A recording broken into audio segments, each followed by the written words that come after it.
ছত্তিশগড়ের বিজাপুরে আইইডি বিস্ফোরণে ভয়াবহ কাণ্ড। আইইডি বিস্ফোরণে জখম 11 জওয়ান। এয়ারলিফট করে আনা হলো রায়পুরে।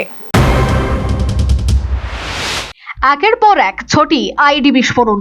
প্রজাতন্ত্র দিবসের আগের রাতে ছত্তিশগড়ে মাওবাদীদের পুঁতে রাখা আইইডি বিস্ফোরণে জখম 11 জন নিরাপত্তারক্ষী। ছত্তিশগড়ের বিজাপুরের এই ঘটনা।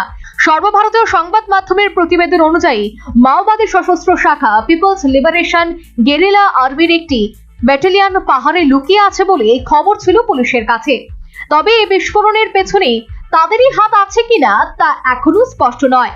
সূত্রের খবর, অন্তত 100 সশস্ত্র জঙ্গি ওই জঙ্গলে গা ঢাকা দিয়ে আছে। বিজাপুর জেলার অসুরের পশ্চিমে মাওবাদীদের ওই দলের খবর পেয়ে শনিবার জেলা রিজার্ভ গার্ড, কেন্দ্রীয় রিজার্ভ পুলিশ বাহিনীর বিশেষ টিম ও কোবরা বাহিনীর একটি যৌথ অভিযান চালায়। সে অপারেশন চলাকালীনই রবিবার বিস্ফোরণের কবলে পড়ে ওই টিম। আহতদের মধ্যে 10 জন ডিআরজির এবং একজন আহত কোবরা অফিসারের নাম জিডি রুদ্রেশ সিং। তিনি 201 ব্যাটালিয়নের একজন সাব ইন্সপেক্টর। বিস্ফোরণে 3 জন জওয়ানের পায়ে গুরুতর আঘাত লেগেছে এবং 3 জনের চোখও জখম হয়েছে বলে খবর।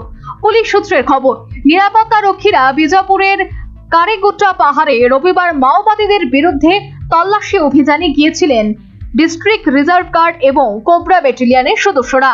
সে সময় মাওবাদীদের পুঁতে রাখা আইইডি বিস্ফোরণ হয়।